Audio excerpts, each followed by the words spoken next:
please.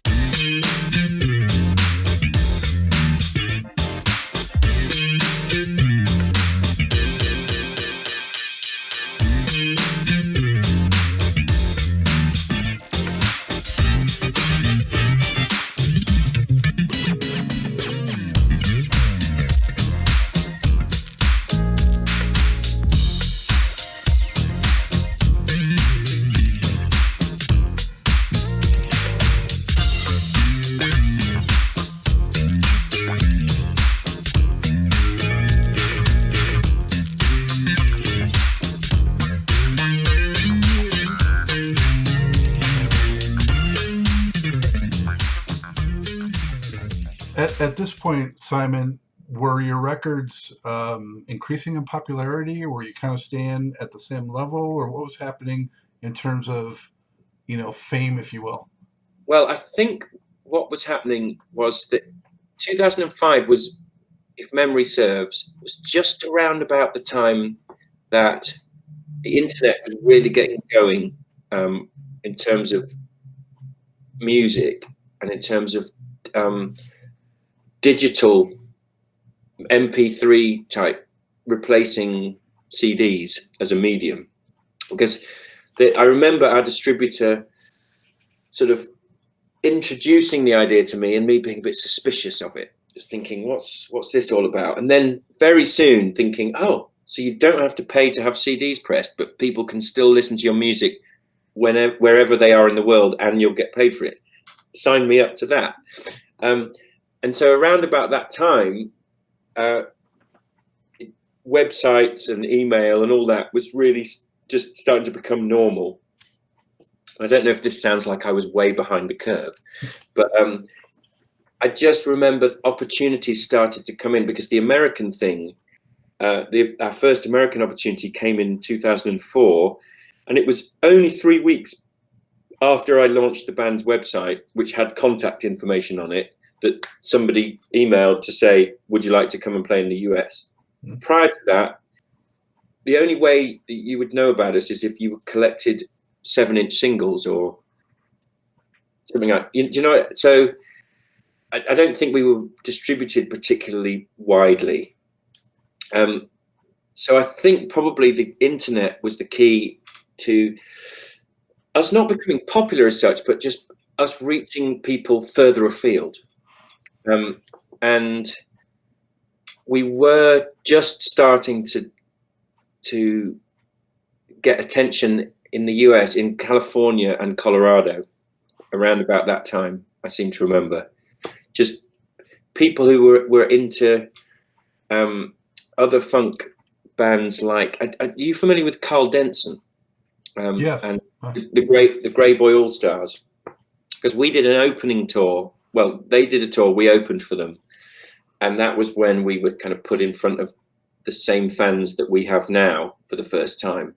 And people went, oh, wow, these Brits are making this funky sound as well. And it started to just seem like something that we could actually do for a career, possibly, at that point. So, yeah, I guess 2005 was maybe the start of the idea that this could really work. Were you guys, or any of you, still working, other jobs at that point, or?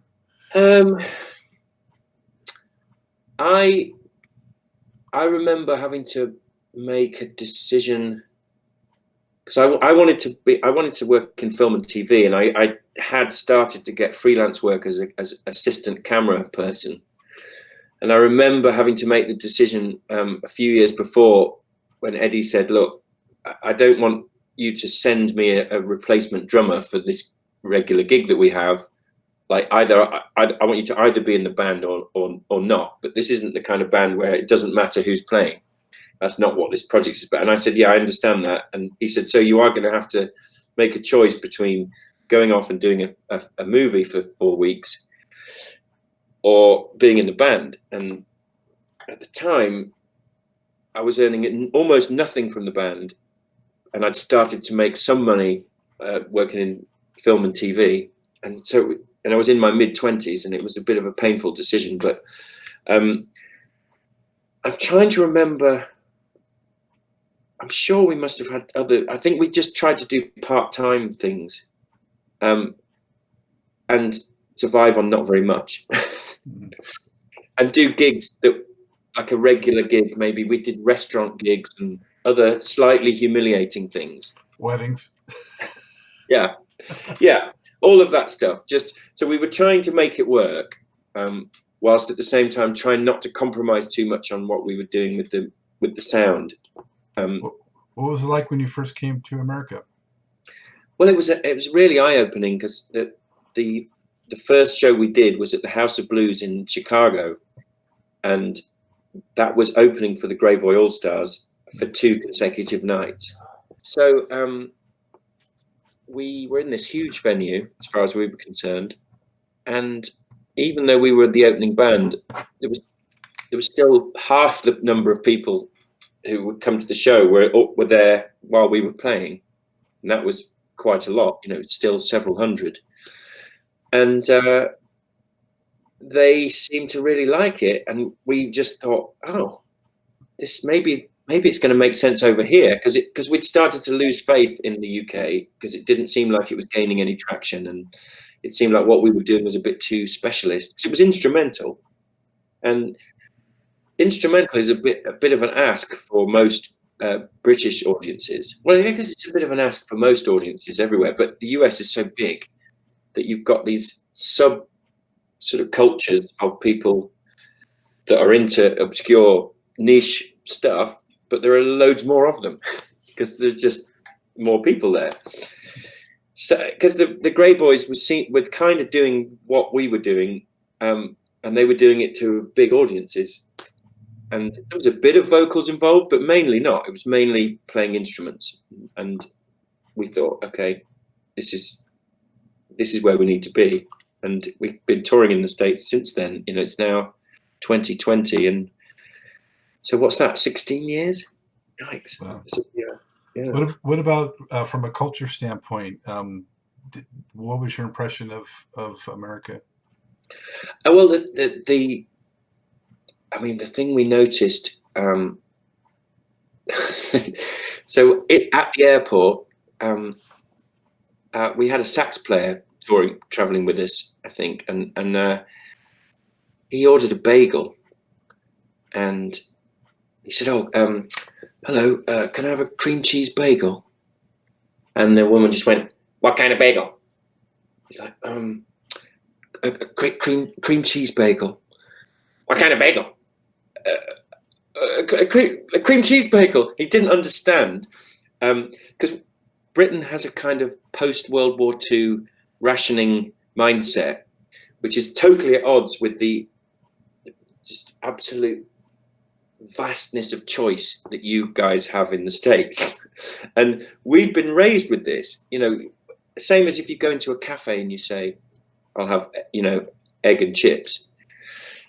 No one says, "How do you want your eggs?" It's like, you'll get fried eggs. And even the idea of sunny side up wasn't something you said. It's just, that's how they come. And in the States, everything you say is met with another question. And like, "Oh, I'll just have the salad." "What dressing?" "I don't know. What you have dressing on salad, do you?" And it's just like endless series of questions. And if you don't know what all the options are, you end up looking and feeling really stupid. So this bagel situation, we eventually realized it was, do you want a seeded bagel or this? I can't even tell you what types of bagel there are now either. But we're just so used to getting what we're given, and that was probably like a really big culture shock. And then the other one that's more relevant to the job we were doing was this idea that people would drive 5 or 6 hours to go and see a concert that they liked.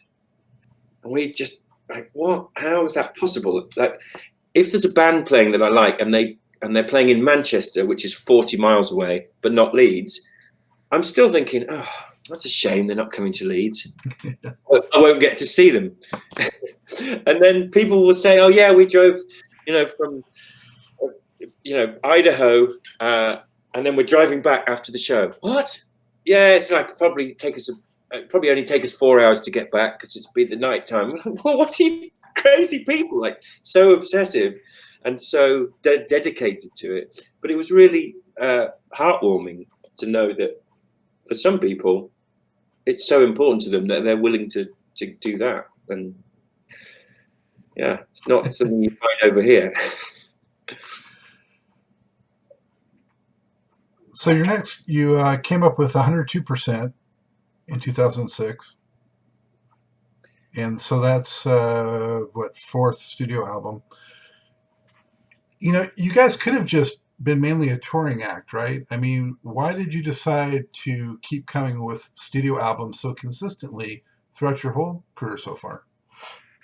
I think it might be because we've never really made enough money just touring, and we've never really made enough money just from the records. Hmm. So one without the other wouldn't be enough. That's one side of it. The other side of it is that we get bored of playing the same tunes, and if we make an album, we're generating at least 10 or 11 new tunes, many of which we can then put into the live set. So a lot of the time, it's just for our own amusement that we're doing it. But it does mean that now we have probably a potential repertoire of, I don't know, 100 tunes or something. And it would be nice. Some of them just get mothballed, and then maybe after 5 or 10 years of neglect, one of us will say, "Oh, do you remember that tune?" And someone will try and remember it, and then we might revive it for a while, and then it's like meeting an old friend. Oh, that's nice, isn't it? Why don't? And we do that for a bit, and we do that quite a lot, sort of like crop rotation. But even now, I'm thinking it's high time we did another record, because the latest record, which is "Shake It," featuring Lamar Williams Jr., is the vocalist who we're working with at the moment. We recorded that in December 2018, and that's already a long time ago as far as we're concerned, because we like to do a record every year to 18 months, I guess. So I'm starting to get a bit antsy. What's the composing process like for you guys? So, you know, how long does it generally take to come up with the material? When it's instrumental stuff, that has been often just everyone is prepared to bring in the bare bones of an idea, and then we will jam it through, and Eddie will take charge of turning that into an arrangement. And sometimes that can be, as I mentioned before, that can happen within 20 minutes, and then bang, it's down.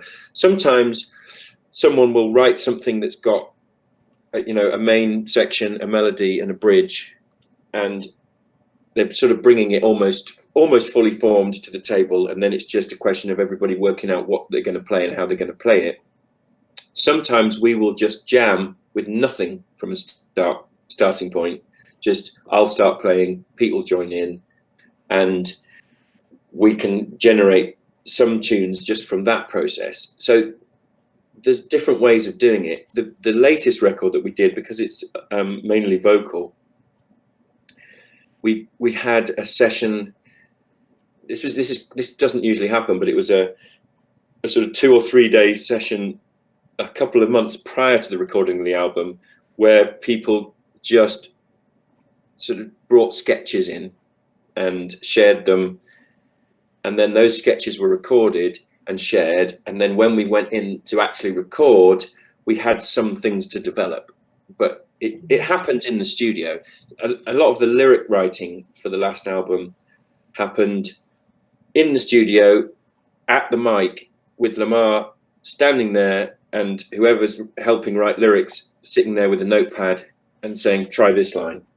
And he tries the line, and we're like, "Yeah, that works." And then just almost doing it line by line. So there's just no one way of doing it for us. It all depends on the song. But I don't know how the next album is going to happen. Like, I don't know where that's going to come from. Did you ever have instances where the band members might bring in something and you guys collectively think, it's kind of cool, but maybe not really right for new Mastersounds? Yeah, and we've had stuff where we've worked on something, and it just hasn't gone anywhere, and it's been discarded and forgotten about. And I have no memory of those things, because once, even when we're recording the album and we've got a song that we are keeping, as soon as it's recorded and we move on, we can't actually remember anything about it. And it's only when Eddie sends us a mix a few months later that we go, oh, I remember that now. But if you're doing so many things in the same day, you keep them in your head for the length of time it takes to get a take that works, and then you move on to the next thing. And then by the end of the day, you've no memory of what happened at the beginning of the day. So that can be quite a treat, hearing back that what you did, and not, oh, right, that sounds great. And sometimes I have to learn my own drum parts, and sometimes I find it difficult. I'm thinking, how did I play that, and why did I make that so difficult? And now it's really difficult to learn. And so, yeah, it feels like I'm learning someone else's tune sometimes. That's funny. On that 102% album, first off, why that title? I think it was a sort of joke based on sporting exaggeration, when football managers say, I want you to give 102% today. And I something about, at the time, we were giving it, we decided we were going to give it our all and put a load of effort into it. And so we came up with that as a sort of a joke thing about, sports people who can't add up. But the design of it, which is a kind of psychedelic, paisley, trippy cover, that was very much influenced by the fact that we had spent the previous year hanging out with Californian hippies at festivals. And there was a lot of tie-dye and a lot of LSD, and we were very surprised that this scene still existed in 2006 or 7 or something, and that they were receptive to British people playing funk music as well, which was, so there's some slightly psychedelic elements to some of that record, just a little slightly psychedelic soul. Yeah, exactly, like Paranoid, I would say. Yeah, which has got Pete, our bass player, doing some lyrics, and there's a lot of delay and weird sound effects and stuff. Yeah, so that's where that came from. I like 33, real funky. Oh, it's great. Yeah, and we that's another staple in the live set, and that starts with bass, and the bass is quite busy, and I can always see when it's coming up in the set list, and if Pete's a bit tired, Pete's the bass player, he sees it and he's like, oh no, because he has to go. And for me, it's the easiest mid-tempo, spacious funk groove, and like it. So it's the hardest one physically for him and the easiest one for me. And then we sometimes have tunes where it's the opposite, and he looks at it and he looks at me and goes, oh, and I'm like, I'm going to be really uptight for the 4 minutes, and he just gets to relax playing long notes. So yeah. You guys already came with your second live album from San Francisco by 2008. Yes. Speaking of like hippie culture.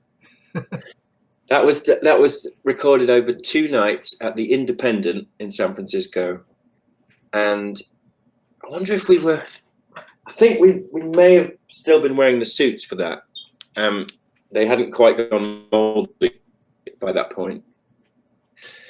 San Francisco horn section for some of it, but I don't remember very much, other than that we were in a good place in terms of the band.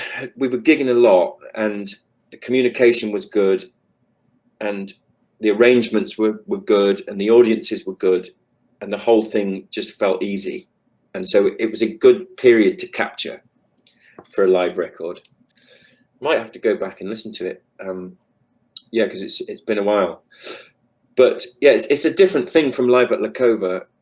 I think it's a little bit more aggressive. There's maybe a bit more energy to it. I'm not sure. Yeah, you'd be better off talking about it than me, because I mean, I think and just being in that area, I mean, it's got to be different because of the geography and also the years that had transpired for you guys.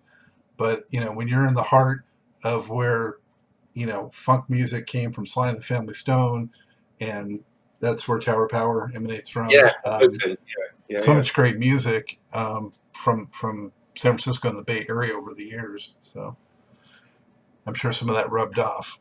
Yeah. Well, there's a club in San Francisco it's just opposite the Fillmore, called the Boom Boom Room, and it was opened, I think it was owned by John Lee Hooker at one point with another guy, and the other guy is a friend of ours. And I think the first show we ever did in San Francisco was in this tiny club, and you can only fit maybe 100 people in it, and only the first 2 rows can even see the band because the stage is low.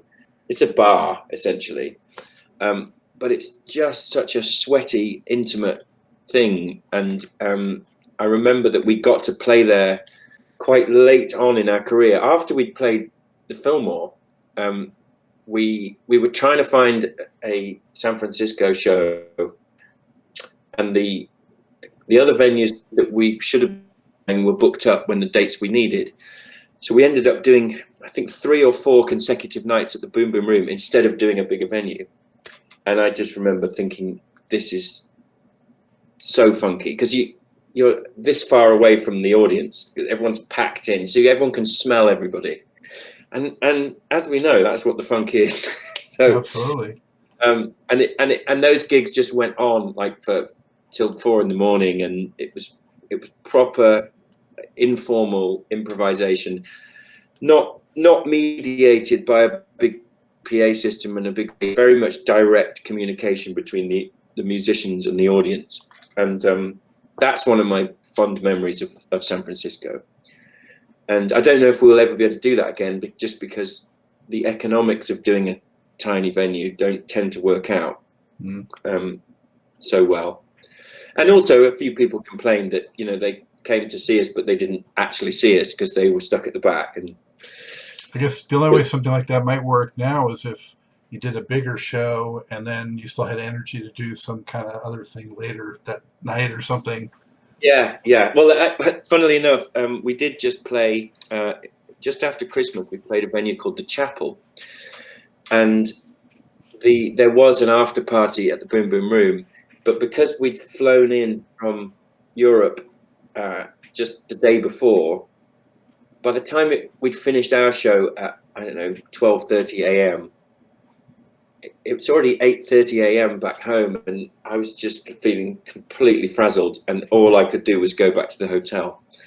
And also, we're getting on a bit now. Like, we're all in our 40s or 50s, and the idea of doing that show and then going on to do the after party for another few hours and then going home at 4 a.m, I couldn't. I needed to have at least adjusted to West Coast time, and I hadn't done. So yeah. Well, traveling that day, that's understandable. The new Mastersounds featuring Dion Charles, Plug and Play. Like attitude on that one. Altitude. If you look at altitude. Yeah. I can read my own writing. And the reason it's called Altitude is because we'd done all these shows in Colorado, and we played in Aspen, for example, and had real problems like hearing, because the air is so thin. It does strange things to the sound, given that air is the medium through which sound travels.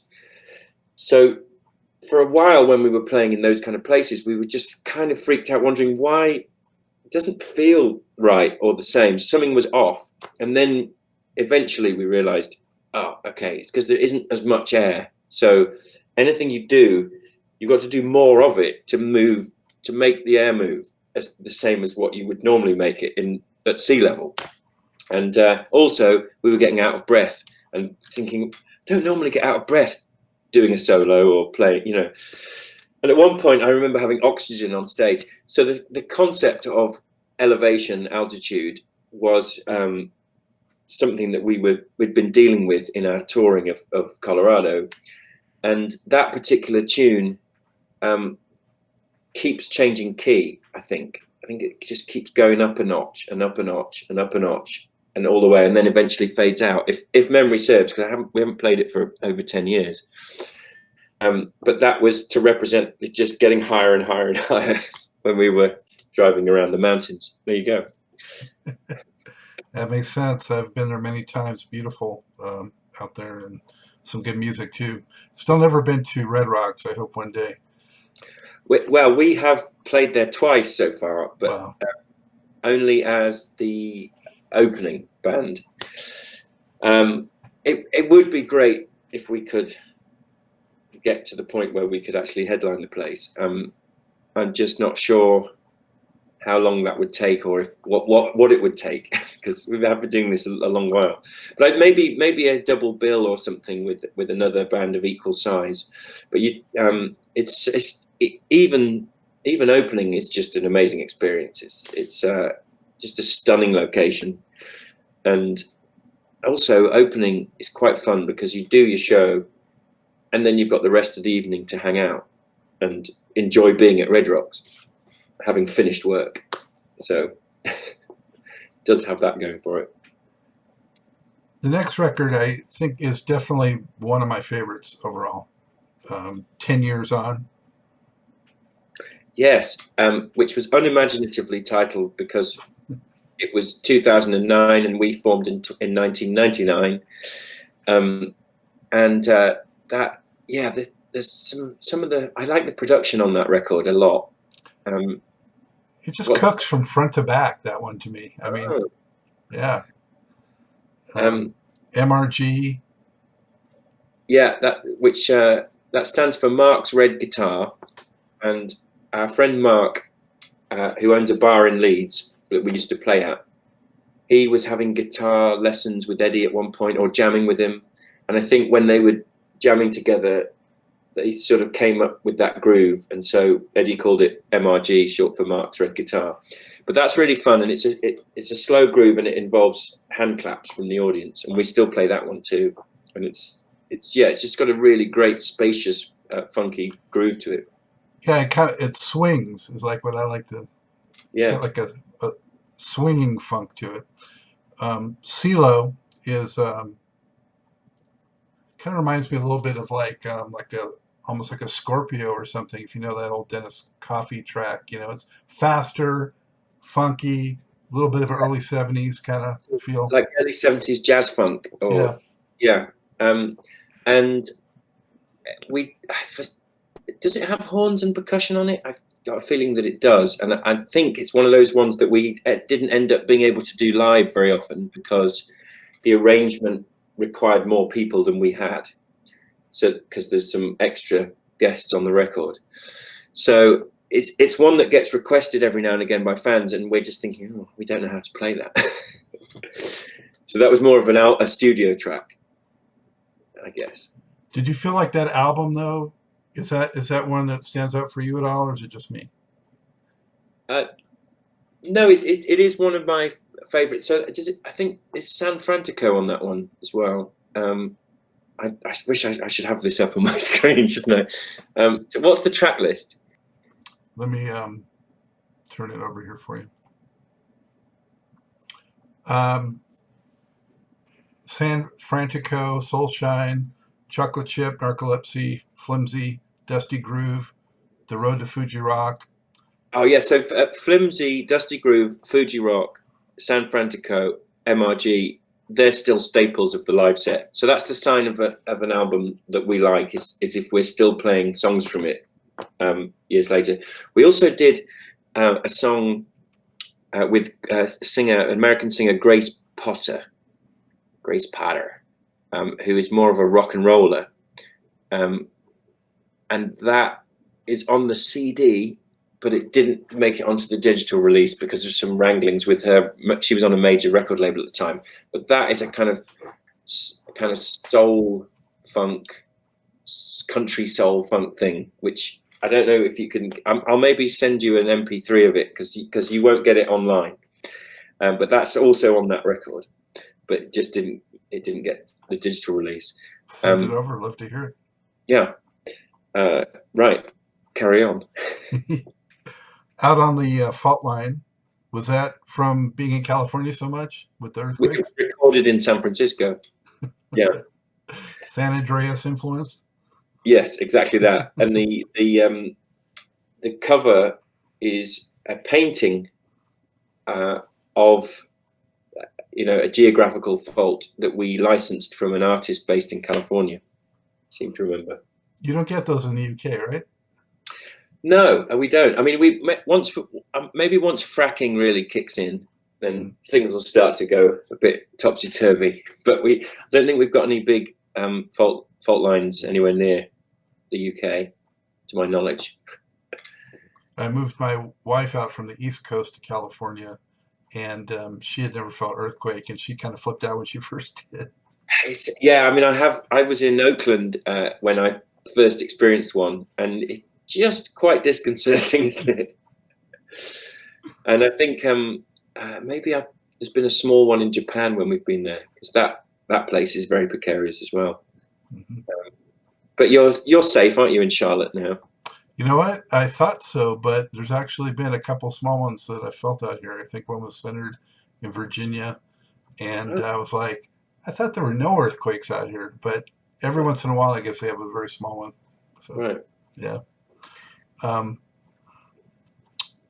that breaks from the border no, wait, I skipped breaks from the border, didn't I? Yeah. Yeah. Yeah. I want to mention on that record, On the Border, really funky. You like that? So that was when we were trying to sing. We sort of realized that if we attempted to do some vocals, we might be able to engage people a little bit more. And the scene that we were on had some pretty shaky vocals on it, like other bands, and just where you've got the feeling like, okay, it doesn't maybe really matter whether they can sing or not that well, and none of us are particularly good at singing. We thought we'd do the gang vocal thing. We'll hide behind each other. We'll just have some sort of chanty, anthemy stuff that we can just to lift. And On the Border was one of those, and that the reference is that we're on the border between the US and Mexico, because it was recorded in Tornillo, Texas, near El Paso. In fact, I think the ranch that we were on, the recording studio, if you walked maybe a mile, there's the border, and then the other side is that awful place. Is it Juarez, which is where there's all the sort of drug cartels are chopping people's heads off and stringing them up in the street and stuff. So we were very close to that, but it was a residential studio, and that was our first attempt at doing quite a lot of vocals. So there's tunes on there that make me cringe a little bit. And that track, though, in terms of the title and subject matter and the group vocal, made me think of War, the group War. Because they would do kind of that kind of with the group vocals, and we actually we did a show in Hawaii, in Honolulu, and I think it was the Blue Note, and we were just coming in as War were just finishing a 3-day residency in the same venue. So I remember meeting the drummer on the steps of the hotel, and Harold Brown, I think Harold Brown. Yeah, and chatting about, we've just come in to do the gig that you've just finished doing, and so that record, I think we had Jesus. That's the title, right? Or Joseph. Joseph. Joseph. So it's the word Jesus with the E replaced for an O, because Joe is our piano player. And it's a real JB kind of track, that one. Exactly. So it's just a groove that really goes on the same all the way through the track, and he is doing kind of minimalist piano jam over the top. But it was very much JB influenced, and because it doesn't do anything or go anywhere, there's not really a tune, and there isn't. I don't even think there's a bridge. It's like a vamp, yeah. Just a vamp, yeah. But it's a vamp that we really believe in, and it sounds great. And I whenever I hear that, I think, okay, Glad we put that one down. I mean, we probably wouldn't dare do that live and present it as an actual tune because it doesn't really do anything. But I think it works as a piece of music really well. Yeah, maybe you could use it to bridge to other tracks. You're right. Actually, we should just pull that groove in and quote from it or something, or bed something on top of it. Noted. Back to the Fault Line record though. Yo Mama, it's pretty funky. Yeah. So that was, I think, me and Pete, the bass player, wrote that and did the main vocal for it, and the vocals were recorded. They were overdubbed, and we put quite a lot of work into them, and they were layered. And when it came to playing it live, none of us really felt that confident singing the verses. So ever since that album was released, we've been doing a live version where Joe just plays an instrumental verse on piano, and then we all sing the chorus. But so the verse, you never hear the verses anymore. But since we started working with Lamar Williams Jr., we're trying to persuade him to learn the song so that we can actually do it as a proper vocal song. But that's still fun to do, and it's got a great groove. And Can You Get It is hot too. Oh, I like that. Yeah, that's got a really amazing Hammond solo, and slightly self-conscious lyrics about us being British guys playing soul music or something. That gets requested, but we always have to say no now because none of us can remember the lyrics. That's the problem when you have vocals. You got to remember lyrics too. Make Up Your Mind. That one to me, I feel like reminds me a little bit of like a Mandrill or something like that. Mandrill or who's the guy? Brian Auger, who is a British Hammond player from 60s, 70s sort of era, still going. He toured a lot with Julie Driscoll was the Animals, Eric Burden. There were a lot of double bills with those guys out in California. With Brian Auger and the Animals. So that one, that's quite an aggressive sound, and it's got that sort of slightly psychedelic Hammond sound. It's much more of a 60s track for me, I think, than a 70s one. Our stuff is generally either 60s or 70s in terms of its approach, I would say. But that's fun, and that's one that I've tried to revive because the lyrics are quite minimal. Like, there's not much to learn, maybe 4 lines. So if I can persuade the guys to do it, then I think we have done it maybe in the last couple of years. I'd like to bring it back in. I endorse that. But yeah, it does sound even more retro than some of the other stuff, right? Yeah, exactly. The next album was, my title's cut off here. Do you remember the next album? So after Out on the Fault Line, it was Therapy. Therapy, yeah. Therapy, yeah. Therapy was recorded in Denver in around about 2014, I believe. And that is the album that has the whistle song on it, which is a potentially irritating instrumental tune with a lead whistle. And that track has probably earned us more money than any other track we've ever done. How so? It was used on a US TV and internet commercial for a while, and then later it was used as the theme music for a Japanese current affairs TV program that ran every day for maybe 2 years or something. So that song's been very good to us. Did you have somebody that actively, marketed it for that kind of purpose, or how did that happen? It would be lovely to think that we could make these kind of things happen, because we're kind of overdue another windfall, really, because sometimes the coffers start to run dry, and you think, where's our who's going to save us?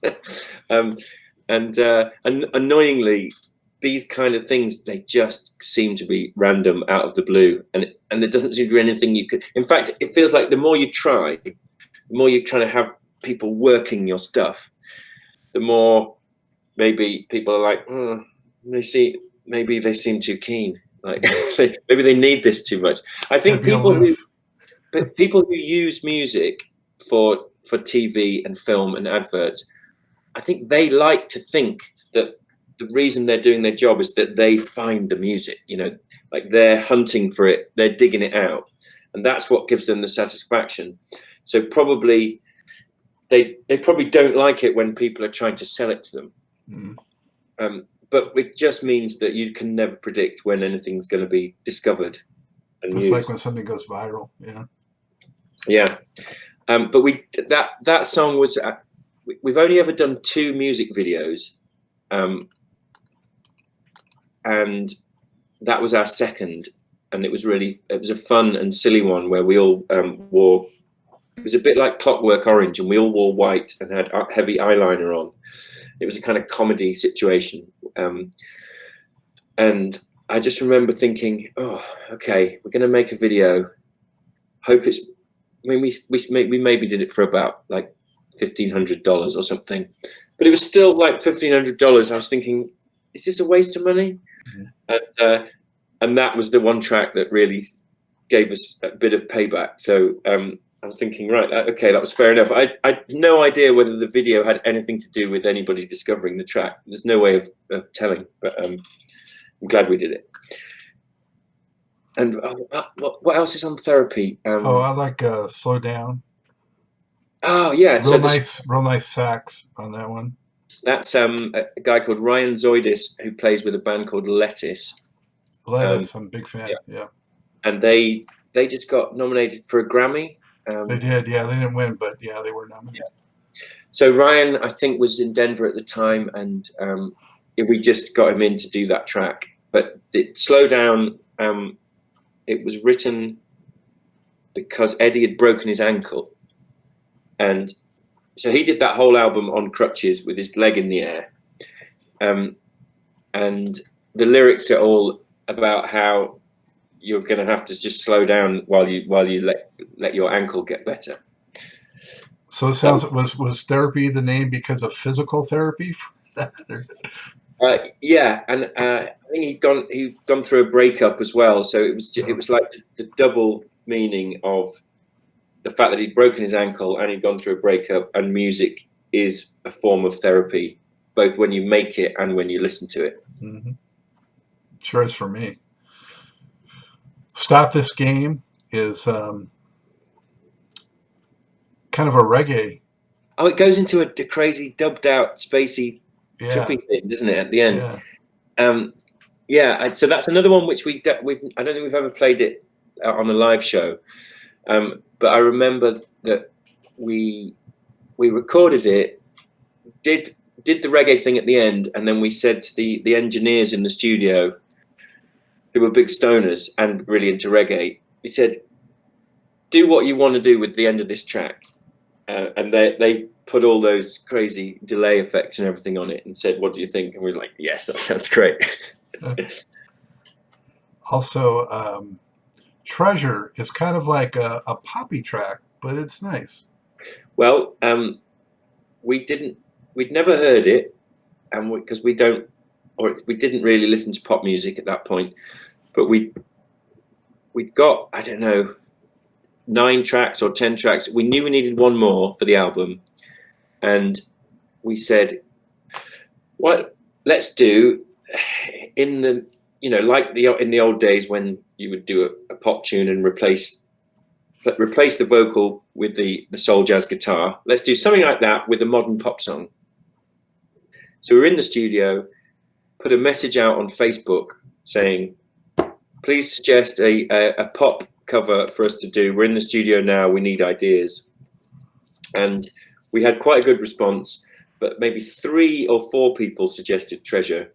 So we said, okay, what's this? We looked it up, listened to it, and Eddie went, yeah, okay, I've got that down. And we listened to it a couple of times, went into the studio, recorded it, and I think I've heard our version way more than I have ever heard the original.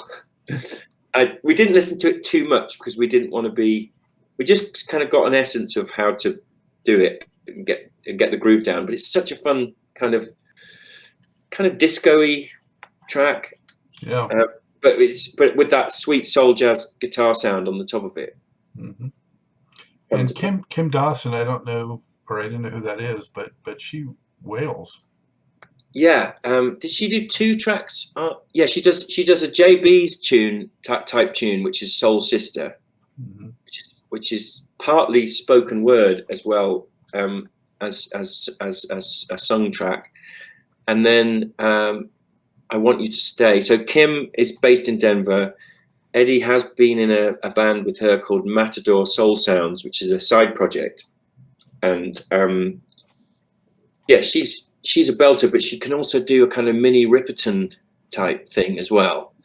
And we've had some sit-ins with her when we've been playing in Denver. We've done some great covers of female soul funk tracks that are quite obscure, that are a real pleasure to get into. One of them being called, I think there's one called Don't Boom Boom, I think it's called. I don't know if you've heard it, but it's one of those old scratchy 45s where maybe the band only ever released 1 or 2 records and were never heard of, but DJs go crazy for them. She does that one really well. Anyway, move on. So at this point, Simon, we're like around the mid 2010s. You guys are doing a lot of the festivals, right? I mean, in the States. Yeah. So like the Bonnaroos and the different... we never did Bonnaroo, but we the ones that we were doing, there's one in California called High Sierra, which is in on the border with Nevada, Quincy, California, not too far from Reno. That's a summer one. There was one in Florida called Bear Creek Festival, which was mainly funk. Did you ever go to that or hear about it? I've heard about it, and I've seen a lot of video from it and things like that. Yeah, that's where we did the Bernard Purdy thing. And then also one year they booked all 3 of the JB's horns: Fred, Wesley, Pee Wee, and Maceo. Awesome. And those guys were artists at large. So we had Fred sitting with us on one of them, and Pee Wee, and we've worked with Maceo a couple of times as well. And it's just great when the guys from the generation that inspired us are still going, and we get to interact with them musically.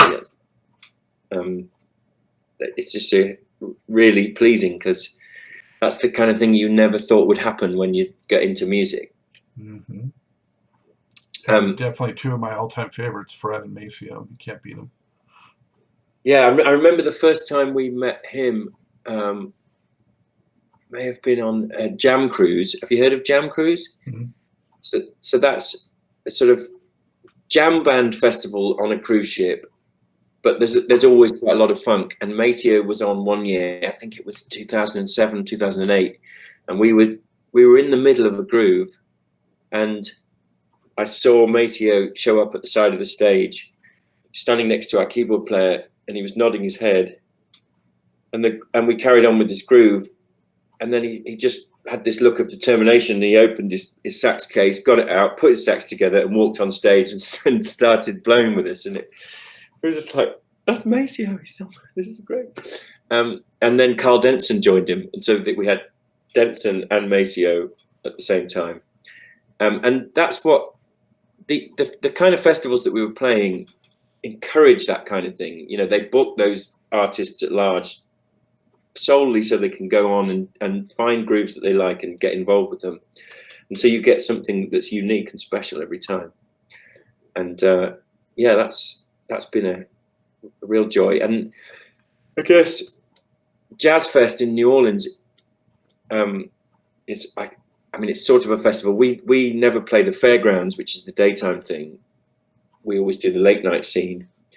But that, over the course of 2 weekends, just has every single place that could be a music venue or is a music venue, has music going on from 9 p.m. until 6 in the morning, and everybody is in town, and there's all sorts of special stuff that just randomly occurs. And we've been doing that since 2007, I think, every year.